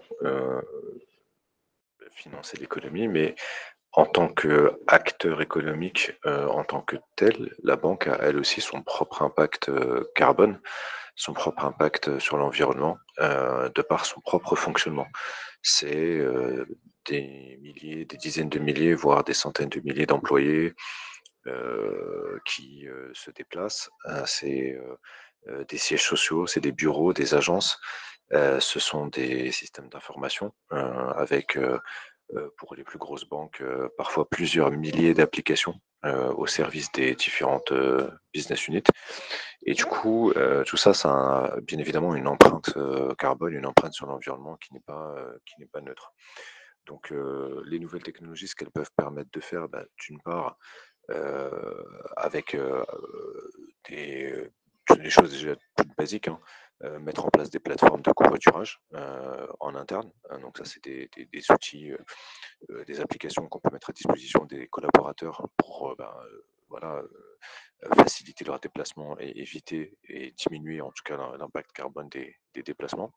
Ça va être aussi proposer des bornes de recharge pour les véhicules électriques, pour ceux qui viennent en voiture, dans les différents parkings, voilà, au niveau des sièges sociaux, par exemple. Ça va être encourager le télétravail aussi, dans une certaine mesure. Et puis, effectivement, c'est les grandes banques, les grandes institutions financières, asset managers, ce sont souvent des activités très intensives en puissance de calcul informatique. Et donc, des technologies comme le cloud peuvent permettre une certaine agilité dans le sens où on va être capable, je dis bien capable, parce que ça c'est quand on pousse l'exercice de la bonne manière, on va être capable finalement d'utiliser juste la bonne quantité de puissance informatique par rapport aux besoins réels. Ce qui suppose bon, une certaine finesse dans la planification des traitements informatiques, mais qui va au moins avoir cette vertu qui va être d'économiser finalement, de ne pas avoir besoin d'immobiliser la puissance maximum dont j'ai besoin, alors qu'en fait j'en ai besoin que pendant une certaine heure de la journée. Et du coup, en fait, je vais aller la chercher chez un opérateur cloud au moment où j'en ai besoin. Et puis le reste de la journée, ben, je reste sur une espèce de baseline minimale qui me permet d'assumer et de couvrir mes besoins de base, en fait. Plutôt que d'avoir moi-même mon propre data center où j'ai peut-être, je ne sais pas combien de milliers de serveurs. Donc ça, c'est des technologies qui sont beaucoup explorées par les banques, notamment les banques françaises. Alors sur des modèles vraiment très variés de cloud public plus privé, cloud managé, enfin voilà, en fonction des différentes banques françaises. Mais ça, c'est des choses qui permettent vraiment quand elles sont bien faites, parce que j'insiste là-dessus, de maîtriser son impact carbone. C'est aussi beaucoup sensibiliser les développeurs sur le côté éco-conception des applications. Tous ces efforts sont vains si vos applications informatiques sont mal développées et qu'elles ne sont pas optimisées d'un point de vue langage de programmation, d'un point de vue base de données, etc. etc. Et d'ailleurs, on parle beaucoup d'intelligence artificielle, etc. Mais c'est beaucoup de code en Python. Il faut savoir que le Python, c'est un des langages les moins efficients d'un point de vue impact carbone, dans le sens où il consomme beaucoup de ressources. Et donc, il est voilà, moins efficace que des langages un peu plus old school comme probablement le C++ ou des choses comme ça. Fin de la parenthèse geek de la conférence. Mais juste pour compléter ce que disait aussi Hugo juste avant et Célia, c'était aussi pour donner peut-être des exemples d'accompagnement client, sans faire de pub pour mon employeur actuel, mais par exemple, un cas typique, ça va être un cimentier ou un acteur de l'acier, voilà, qui a des machines qui produisent de l'acier ou du ciment et qui sont très émissives. Un exemple clé, c'est qu'on va essayer de lui proposer un financement pour changer son haut fourneau ou changer pour un cimentier ses machines et de s'équiper d'upgrader finalement son outil de production avec des moyens de production qui sont moins intenses en termes d'émissions de CO2 et d'autres gaz nocifs, on va dire. Et ça, c'est typiquement le type de financement durable de l'économie réelle. Le ciment, on en a besoin. On doit construire encore énormément de maisons, de buildings, de ponts, d'infrastructures, notamment dans les pays émergents, mais pas que. Et ça, c'est vraiment l'économie réelle. Comme le disait Célia, on ne peut pas arrêter du jour au lendemain de financer un acteur du ciment ou un acteur de l'acier, parce que ça a des impacts quand même très forts. Pourtant, on sait que c'est des activités qui sont très émissives. Mais on doit faire des propositions, être proactif, d'une part parce que c'est l'intérêt général, je dirais, pour l'ensemble des parties prenantes, et notamment dans une optique de développement durable. Et après, pourquoi on doit être aussi proactif, comme le disait très bien Hugo, on reste quand même des organisations à but lucratif. Donc, au plus on sera capable de détecter ces opportunités-là rapidement et proactivement, au plus on pourra protéger nos parts de marché et notre chiffre d'affaires, notre PNB, notre produit net bancaire, dont on sait que de toute façon, il va devoir être réduit sur d'autres activités sur lesquelles on n'a pas le choix. Et quand il y a même carrément le président Macron qui met la pression sur le fait de sortir du charbon, bon, voilà, ça va réduire de ce côté-là. Il faut essayer de trouver des opportunités de l'autre pour continuer à rémunérer nos employés et nos actionnaires. Célia, tu voulais parler? Oui, je voulais juste, justement, c'est cet exemple du secteur du ciment ou même de l'acier. C'est intéressant et c'est vraiment là où justement les banques, on peut aussi avoir un levier d'action parce que c'est des secteurs qui sont très, très difficiles à décarboner. On n'a pas encore les technologies qu'il faut, on n'a pas vraiment de visibilité pour construire une trajectoire qui aille vers le net zéro. Et c'est là où c'est intéressant de dialoguer avec les clients et l'industrie. C'est-à-dire qu'aujourd'hui, nous, les banques, on dialogue avec l'industrie pour construire au mieux la trajectoire de décarbonation de ce secteur. Et donc, on voit bien là, c'est vraiment l'exemple de la collaboration de deux typologies d'acteurs de l'économie réels qui veulent transitionner, mais qui se heurtent à des difficultés technologiques, des difficultés réelles de cette impossibilité de décarboner certains procédés, mais qui nous permettent ensuite de faire plein de choses dans la société et dans l'économie réelle. Donc, c'était juste pour rebondir sur cet exemple-là, qui est très parlant pour nous, les banques. Je te remercie. On va passer à la conclusion pour qu'on ait le temps de faire les questions-réponses. Du coup, est-ce que pour vous, la banque, elle doit être absolument verte? Est-ce qu'on peut commencer par toi, Ahmed, s'il te plaît? J'aurais préféré commencer par Hugo, mais c'est pas grave. En fait, aujourd'hui, la transition vers un modèle durable, responsable, vert, climatique, pour les institutions financières, ça devient une nécessité et un moyen en même temps. Un moyen parce que les banques, tous les acteurs économiques d'un pays travaillent avec la banque, avec une assurance. Donc, c'est des véhicules de contagion, c'est-à-dire les politiques publiques ne seraient efficaces que si on arrive à implémenter des politiques de financement, d'octroi, d'assurance au niveau des institutions financières pour pouvoir filtrer et accompagner et aider ces entreprises dans leur transition. Alors, un point qui est très important, c'est qu'il faut prendre en considération le contexte local, ce qu'on appelle en anglais globalization, c'est-à-dire on a un effort global, mais qu'il faudrait localiser, qu'il faudrait, intégrer les contraintes et les priorités locales au niveau de cette orientation mondiale. Ça de un. De deux, il faut aussi il faut que les banques et les institutions financières en général soient outillées pour pouvoir assurer un accompagnement digne de ce nom des différents acteurs. On n'a pas que les grandes entreprises, on a les petites et moyennes entreprises, on a les très petites et moyennes entreprises. En plus, il faut aussi veiller à ce que les grandes entreprises jouent le rôle de véhicules de contagion aussi vis-à-vis de leurs fournisseurs, qui seraient généralement des moyennes et des petites entreprises et des TPME aussi.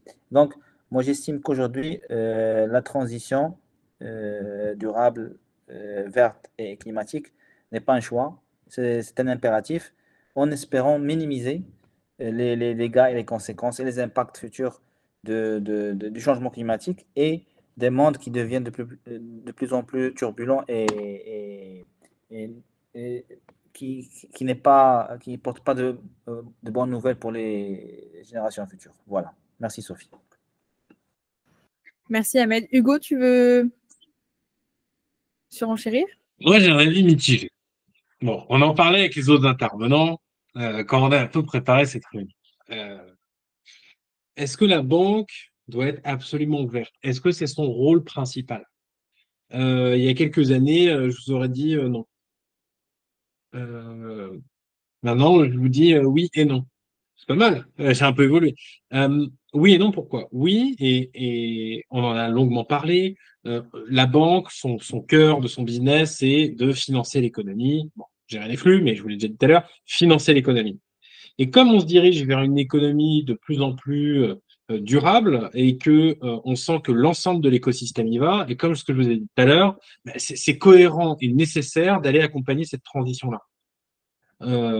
Mes autres collègues l'ont bien précisé, la banque elle-même se transforme pour elle-même se mettre en conformité sur sa guideline d'une manière générale, enfin, européenne. Je ne parle pas des autres. Mais dans le processus attention, je vais faire un peu l'économiste, mais dans le processus de destruction créatrice un peu schumpeterienne, parce que c'est ce qui se passe, hein, si on arrête le charbon, où vont les entreprises qui produisaient du charbon? Qu'est-ce qu'elles en font? Elles meurent. Elles meurent ou elles se transforment. Et pareil, ceux qui étaient des experts du charbon, bah, soit ils meurent, soit ils se transforment. Mais il est long ce temps. Ce temps est long de plus en plus dans l'économie actuelle et par rapport à ce secteur, parce qu'il y a plein de secteurs qui sont touchés, mais si on regarde sur l'énergie, c'est un temps long. Faut pas oublier que, sans faire de l'histoire, en fait, on a commencé avec le charbon, on est passé au pétrole, on a eu un peu d'électrique, et là maintenant, on nous parle que de l'électrique ou du nucléaire, comme étant la voie royale pour se sortir aller vers une économie zéro carbone. Bas carbone, pardon. Je ne vais pas faire de greenwashing, sinon je vais me faire embrouiller. Mais dans l'idée, il faut prendre ce temps, en fait. Et c'est pour ça que je vais dire non. Et je prenais des exemples. Dans ma zone, à moi, j'ai Rungis.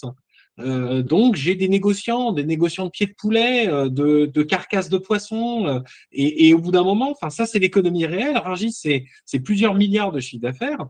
Donc, comment, en fait, on fait pour que eux aussi se transforment? L'exemple du cimentier était un excellent exemple. On a besoin quand même de cimentiers, comme on a besoin de négociants de carcasses de poissons. Et dans ces secteurs-là, il faut continuer de les accompagner. Et pour parler avec des dirigeants, et comme ce que Célia disait, c'est plus nous, on va en parler, plus ils vont eux-mêmes se rendre compte que c'est important d'aller développer, investir, renouveler toute leur vision ESG et même tous leurs investissements. Mais j'ai quand même des dirigeants où, bah, en fait, c'est pas leur priorité. Parce qu'il y a eu 4-5 ans de crises successives où les fonds sont à sec, ils sont surendettés. Donc, quand tu dis le mot ESG, ils ne t'écoutent pas. Et je l'entends parce que bah, déjà, l'entreprise elle-même n'arrive plus à vivre. Donc, ce n'est pas forcément son objectif premier. Par contre, l'avenir est positif. Je vous l'ai dit, on est la première industrie européenne sur les transactions corporate dans le green. Emmanuel Macron souhaite 1000 ETI supplémentaires. C'est quand même les ETI, c'est le cœur du réacteur de notre économie, enfin de notre future économie. Et donc, il y aura certainement des ETI de demain dans la mobilité électrique, dans les énergies renouvelables, dans la promotion immobilière plus écologique. Bref, il faut vraiment aller développer ce secteur. Voilà. Et moi, je serais curieux, et ce sera ma conclusion, de voir l'application du taux green, du taux d'intérêt vert ou le taux d'intérêt brun, comme il l'a annoncé hier. Je suis assez curieux de voir cette mise en place sur l'ensemble du panel bancaire. Merci Hugo. Célia? Alors, je suis aussi un peu d'accord avec ce qu'a dit Hugo. Je pense que cette question, elle est compliquée parce que déjà, tout dépend de ce qu'on met derrière la définition du vert. Pour moi, la banque, elle doit surtout être responsable et engagée. Et donc, c'est c'est plus sur cet axe-là, en fait, qu'il faut qu'on envisage notre rôle responsable parce qu'on est un acteur de l'économie, parce qu'on est un acteur dans notre société et engagé parce que justement, on a ce rôle d'exemplarité, on doit montrer le chemin. Et encore une fois, en fait, il ne faut pas trop se poser la question de quel est le rôle de la banque, en fait, dans cette transition, parce que sinon, on ne sort jamais du triangle de l'inaction où, moi, la banque, j'attends que, en fait, ce soit l'État qui prenne en charge ces enjeux-là. Les clients, ils disent, bah oui, mais vous continuez à produire dans une société sur consommation, donc nous, on achète nos produits, c'est aux entreprises de changer. Enfin bref, on a tout un triangle de l'inaction qui fait qu'en fait, on n'avance pas. Donc, je pense que chacun doit prendre ses propres responsabilités. Et donc, la banque, justement, doit être responsable, elle doit être consciente de l'environnement dans lequel elle évolue. Donc, si c'est une banque plus retail, être proche des territoires, proche de ses clients premiers. Une banque d'investissement, elle doit faire attention à tous ces projets, justement, qu'elle peut faire, qu'elle peut financer, parce que des projets peuvent avoir des impacts concrets sur l'environnement ou même sur les populations locales. Donc, encore une fois, voilà, c'est envisager notre rôle plus sur cette responsabilité, cet engagement et ce rôle d'exemplarité, pour faire court. Merci beaucoup. Et pour finir, Adil, et après on passe aux questions-réponses. Oui, j'ai la lourde charge de conclure du coup. Je vais essayer de faire une réponse du coup un peu équilibrée. Ce que je dirais, c'est que est-ce que la banque doit être absolument verte? Ça va dépendre de vos parties prenantes en fait. Je pense que en fonction de votre contexte, en fonction de qui est votre actionnaire, en fonction de qui sont vos clients, en fonction de dans quel pays, dans quelle région du monde vous allez être, et ben en fait vous allez avoir je dirais des pressions, des attentes et peut-être même des encouragements dans certains cas à aller plus ou moins vers du vert que dans d'autres contextes. En Europe, il y a un mouvement qui est lancé depuis les accords de Paris. Il y a eu beaucoup de choses qui ont été lancées.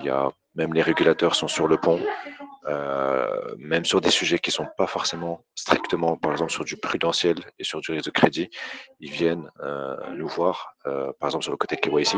On sait que la BCE pose beaucoup de questions sur les engagements pris sur les politiques sectorielles, qui sont des engagements volontaires pourtant. Et on sait que la BCE vient poser des questions aux différentes banques en leur disant, vous avez pris des engagements, si vous ne les tenez pas correctement, ça peut vous créer des problèmes sur les marchés, sur la place, et donc il y a un risque systémique ou prudentiel derrière. Et on voit que la frontière finalement entre les engagements volontaires et la supervision ou la surveillance réglementaire, elle est finalement très poreuse. Et ça, par contre, c'est très très vrai en Europe. C'est beaucoup moins le cas dans d'autres régions du monde. Et même, ça va être carrément l'opposé dans certains États républicains aux États-Unis, où il y a des procès qui sont faits aux entreprises, là je ne parle pas que des banques, qui commencent à avoir des politiques ESG. Et donc il y a des projets de loi anti-ESG carrément dans certains États américains. Donc chacun fait ses choix. Chacun fait ses choix en son âme et conscience par rapport au futur de la planète. Mais évidemment, dans ces contextes-là, si on prend une banque qui opère au Texas, ça va être très compliqué pour elle de s'engager sur une politique verte très, très, je dirais, engagée. Enfin, je fais un peu un pléonasme, mais qui soit très volontariste en tout cas, parce qu'elle va s'exposer à des poursuites judiciaires, parce qu'elle va blacklister des clients locaux, et on sait que dans le Texas, il y a beaucoup de clients actifs dans le pétrole. Donc, voilà, la réponse que je vais faire, c'est tout va dépendre de votre contexte. Tout va dépendre de votre partie prenante, de vos parties prenantes. Quand bien même vous pouvez avoir des convictions fortes, vous allez être dans certains cas encouragé, dans certains cas, je pense même au contraire limité dans votre volonté d'être vert. Je te remercie. On va passer aux questions-réponses. Alors, il faut que j'ouvre le chat. Je pense qu'on peut faire les questions. Enfin, ceux qui ont des questions, vous pouvez mettre vos caméras et les poser directement. Ce sera plus sympa. Alors. Ah. Oui, Yvan. J'avais une question qui en fait rebondit sur l'ensemble des choses qui ont pu être dites et évoquées. J'ai l'impression que Adil avait apporté des éléments de réponse, mais en tout cas, je vais me permettre de la formuler parce que pour moi, c'est un sujet aussi dans mon milieu professionnel, parce que moi-même, je suis banquier corporate. Je vais la formuler telle quelle. Pensez-vous que dans le cadre de l'objectif net zéro pour les banques, certaines entreprises et certains business models en fait sont voués d'une manière ou d'une autre à être délaissés par l'ensemble des partenaires financiers dans la mesure où chacun essaierait de verdir son bilan et qu'à terme, en fait, en l'absence d'une réglementation claire, il ne pourrait plus forcément avoir accès à la liquidité ou au crédit, à part par des fonds de dette privés, et en tout cas sortir d'une voie plus classique qu'est le financement bancaire. Voilà, c'est ma question. Je ne sais pas qui d'entre vous a envie d'y aller. Alors, je pense que, effectivement, peut-être nuancer un peu cette notion de délaisser, mais par contre, c'est vrai qu'il y a des entreprises qu'on va exclure ou dont on va sortir de la relation parce qu'elles ne sont pas conformes à nos politiques sectorielles. Et là, je pense qu'en tant que banque, on doit être intransigeant sur ça. Parce que tout comme on va refuser un crédit à une entreprise ou même un particulier parce qu'il ne remplit pas certains critères de risque de crédit, justement, nous, on doit s'assurer que nos clients ont quand même un fonctionnement vertueux ou en tout cas responsable et qui est aligné à notre stratégie. Après, ce qui vient un peu atténuer cette notion de délaissé, c'est que nous, on est des grosses banques. Ces entreprises-là peuvent toujours aller se financer ailleurs, en fait. Nous, on est engagés, donc je pense que la plupart des banques françaises, on a les mêmes engagements, on a les mêmes typologies de politique sectorielle. Donc, si on s'y tient, ces entreprises-là, en fait, vont devoir aller chercher le financement ailleurs.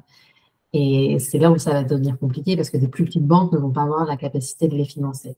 Donc, c'est là, en fait, que ces entreprises-là doivent se poser la question et doivent se dire, bon, il faut quand même que j'engage ma transition pour rentrer dans les critères et être conforme aux politiques sectorielles des banques qui sont les financeurs traditionnels.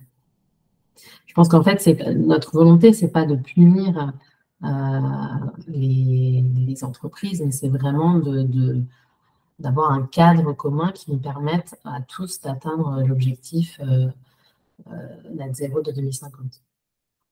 Et en complément, les politiques, ce que dit Célia, c'est tout à fait vrai, mais les politiques sectorielles, on en a toujours eu. Enfin, le meilleur des exemples dans l'ensemble des banques, c'est le textile. Le textile, quand on entend ça et qu'on est banquier, généralement, il y a 25 alertes, pas de délégation locale, ça remonte, les comités n'aiment pas, la conformité n'aime pas, personne n'aime. Grosso modo, pourquoi? Parce qu'il y a le feu du passé, les fruits du passé, parce que c'est un business model qui repose sur une marque. Et donc là, pourtant, on n'est pas dans… Alors oui, il y a aussi l'ESG qui s'est rajouté derrière, parce que c'est pas très… Bon, quand on fait produire en Chine pour les vendre, bon, ça c'est un autre sujet. Mais dans l'idée, il y a toujours eu des politiques sectorielles avec telle banque qui est plus enclin à financer ça que l'autre. Mais le meilleur des exemples que je peux vous donner, c'est le textile, parce que ça, c'est depuis une dizaine, quinzaine d'années un secteur qui est compliqué pour les entreprises qui sont du textile parce qu'elles n'arrivent pas auprès des grandes banques françaises d'aller se financer. Donc demain, si on dit tel secteur infinançable, enfin pas infinançable, mais compliqué de financer, ou on restreint, ou on n'y va pas du tout, il y aura en effet une mouvance vers d'autres acteurs, mais ils vont plus aller vers du private equity, de l'investissement via des fonds de dette, etc. Mais on le dit, elles vont avoir du mal, ces entreprises. On finance l'économie. Donc, si nous, on ne finance plus demain ces acteurs-là, ils ne se développent plus. Donc, c'est soit ils ont un business model résilient, autosuffisant, et il n'y aura pas de sujet, soit en effet, il va se poser la question de la destruction créatrice, le processus long qu'on parlait tout à l'heure, ou de la transformation du business model.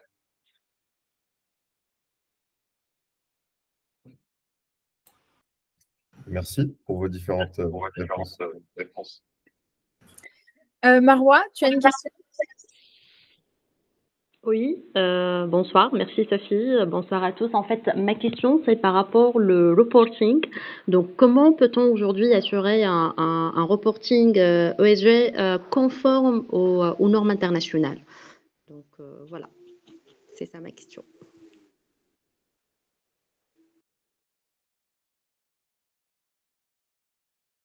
Et les copains, c'est pour vous. Hein.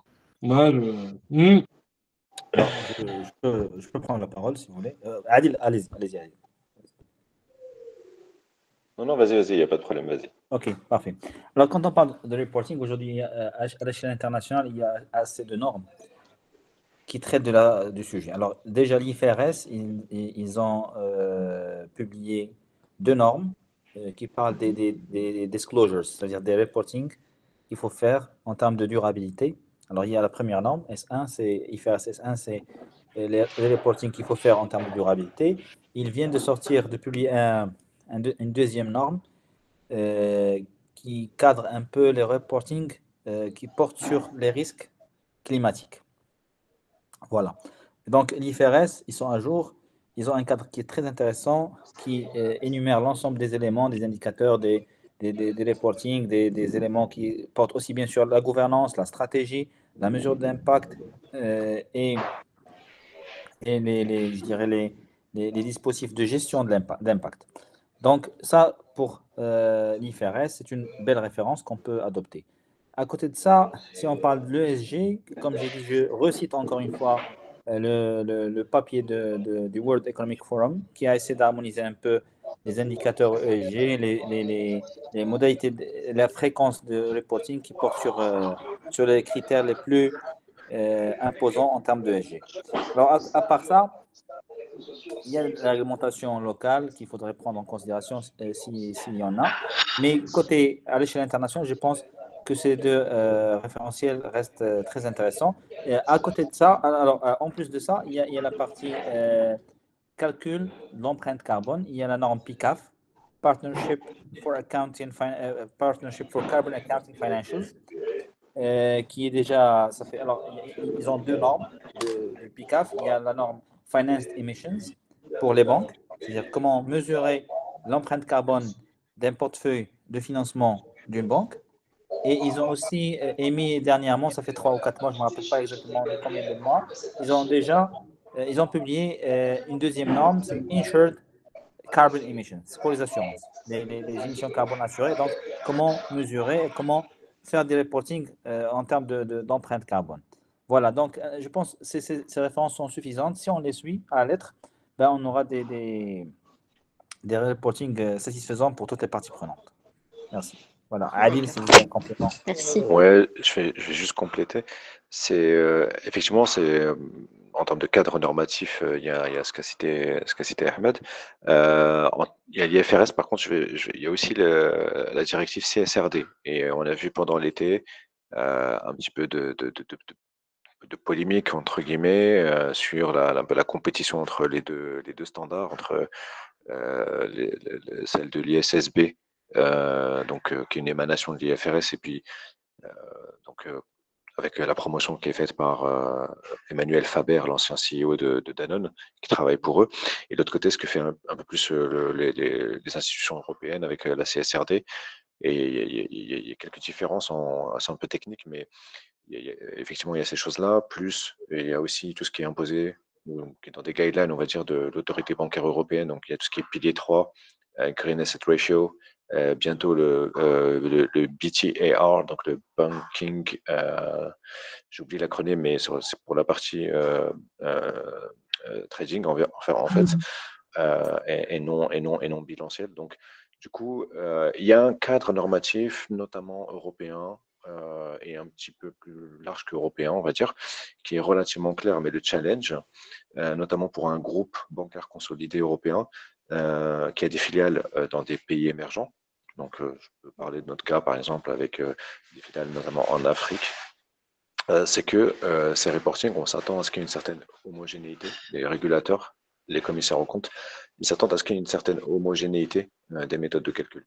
Et c'est là où, en fait, ça va être très, très difficile par rapport aux filiales qui sont dans les pays émergents, parce que par exemple, pour certains reporting, au total, sur un client donné, on a besoin de collecter jusqu'à 100, à peu près 120, 130 données, data points sur un client. Ça peut être jusqu'à l'intensité carbone de l'usine qu'il possède et le type d'énergie qu'il utilise, etc.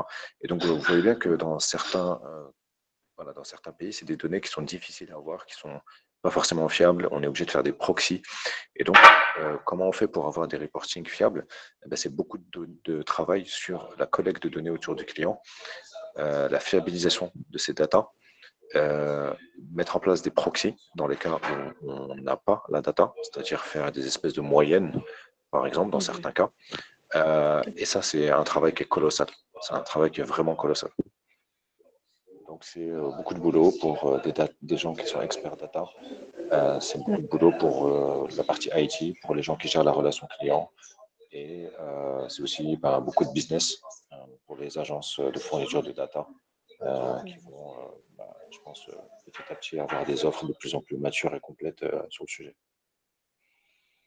D'accord. Merci Adil. Merci beaucoup.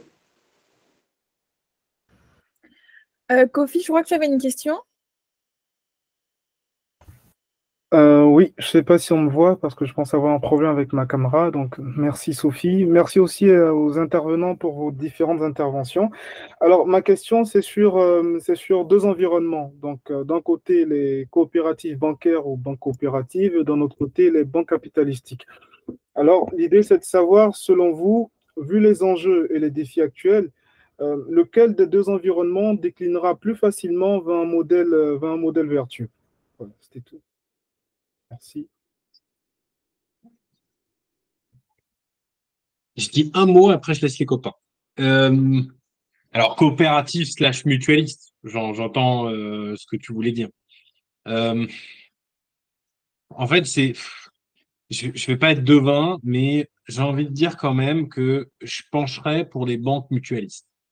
Parce que, en fait, du business model de la banque mutualiste, donc c'est des sociétaires qui détiennent la banque, voilà, ou la coopérative, en fait, si en haut, il y a une impulsion des sociétaires d'avoir plus de green, de développer une vision plus durable et de mettre en place tous ces projets-là, ça s'entend. Mais là où je vais contrebalancer, c'est que faut pas oublier qu'une banque mutualiste ne veut pas dire perdre de l'argent et être une association. Et donc, j'ai envie de dire que ça met aussi pour les banques traditionnelles ou les groupements bancaires classiques, hein, avec des actionnaires, en fait, il y a quand même le profit à la fin, on en parlait, donc Célia et Adil le disaient, nos clients, on vit pour nos clients, en fait. Donc, c'est eux qui ramènent notre PNB, hein, faut pas l'oublier. Donc, si nos clients ont cette attente-là de nous, l'ensemble, en fait, de la place bancaire va avoir à mettre ça en place. Après, ça va dépendre du plan stratégique de chaque banque ou groupement bancaire. Et il y en a qui ont des fleurons, on va dire, ils ont, on va dire, des drapeaux, on va dire, déjà plantés depuis de nombreuses années, voire dizaines d'années, sans parfois des précurseurs, pendant que d'autres banques prennent ce sujet en main post-Covid. Mais est-ce que c'est parce qu'elles sont mutualistes ou parce qu'elles ont été visionnaires ou parce que c'est un sujet qui est ancré dans leur ADN? Ça, je ne peux pas te le dire. Mais la mise en place, pour moi, par contre, sera plus simple dans les banques traditionnelles. Voilà. C'est mon simple avis. Je laisse la main aux copains. Moi, je pense que c'est intéressant et je pense que tu as la meilleure réponse parce que moi, je ne suis pas forcément mutualiste. Je viens d'une banque mutualiste. Et Adil, pour le coup, c'est la vision inverse. Mais voilà, moi, c'est vrai que chez nous, c'est effectivement inscrit dans l'ADN. Et depuis le départ, on s'est un peu positionné en tant que banque verte, entre guillemets. On est la banque des agriculteurs et qu'on a un peu ce fonctionnement mutualiste en nous, et qui est dans la culture de l'entreprise. Donc, peut-être que, entre guillemets, la transformation interne de la banque sera moins difficile, entre guillemets. Mais je ne pense pas que ce soit une problématique de modèle de banque. Je pense que c'est vraiment qu'est-ce qu'on met en place, qu'est-ce qui est incarné au niveau de la direction générale. Parce qu'une fois qu'il y a cette volonté-là et cette stratégie claire, quel que soit le modèle de banque, on peut réussir à décliner, à déployer et à implémenter nos engagements. Ouais, je suis assez d'accord. Après, probablement que les banques qui vont être les plus en difficulté, ça va être celles qui n'ont pas anticipé suffisamment en avance la tendance ou l'évolution. Voilà, il y a certains établissements qui, je pense, avant même le réveil écologique en tant que tel de la population des parties prenantes, avaient déjà développé des offres ESG parce qu'il y avait un appétit client et parce qu'il y avait des niches de marché à aller conquérir. Et du coup, elles ont développé une expertise depuis une dizaine, une quinzaine, une vingtaine d'années sur ces créneaux de financement, des financements voilà, de la transition climatique, énergétique, dans la thématique un peu verte. Et donc celles-ci, elles sont beaucoup mieux armées et mieux positionnées pour justement maintenant prendre des engagements volontaires en la matière. Et donc celles qui maintenant, je dirais, essaient de rattraper un petit peu le wagon, et je pense notamment à des banques probablement hors d'Europe qui vont peut-être un peu plus en difficulté. On pense aux banques américaines qui, sous Trump, forcément, il y avait moins de pression sur le sujet. Et maintenant, ça commence à évoluer avec, on a vu des annonces assez fortes là, dans le cadre de la COP28 avec un certain rattrapage sur le financement d'un certain nombre de fonds pour la transition, etc., sur lesquels les États-Unis ne participaient plus. Il risque d'y avoir un rattrapage qui va être un peu, peut-être, mais c'est mon analyse personnelle, un peu difficile pour les banques américaines. Et puis en Asie ou dans le monde émergent, je laisserai peut-être Ahmed en parler, mais là aussi, ça se met en place vraiment doucement. On voit pas encore grand-chose arriver. En tout cas, nous, on a des desks à Hong Kong. On voit pas encore beaucoup de choses arriver de ce côté-là. Mais c'est vrai que voilà, ça risque peut-être d'être un peu plus difficile à rattraper pour ces secteurs-là, pour ces régions-là.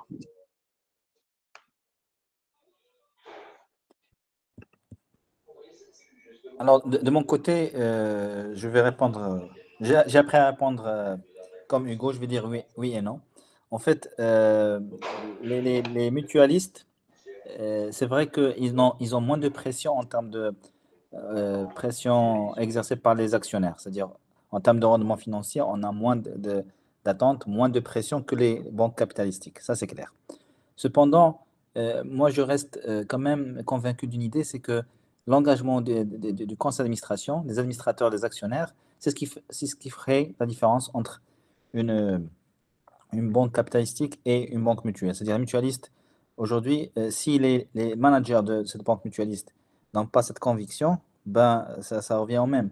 Et donc, c'est les parties prenantes, les décideurs, ceux qui vont piloter cette nouvelle approche, ils doivent avoir cette conviction, sinon, mutualiste ou capitalistique, ça ne va pas vraiment faire une grande différence. Et moi, j'ai des exemples dans des pays émergents où on retrouve des banques capitalistiques dont les actionnaires sont convaincus de cette approche de durabilité. Et donc, il y a des banques capitalistiques qui font des choses intéressantes et par souci de maintien de la rentabilité et de son amélioration.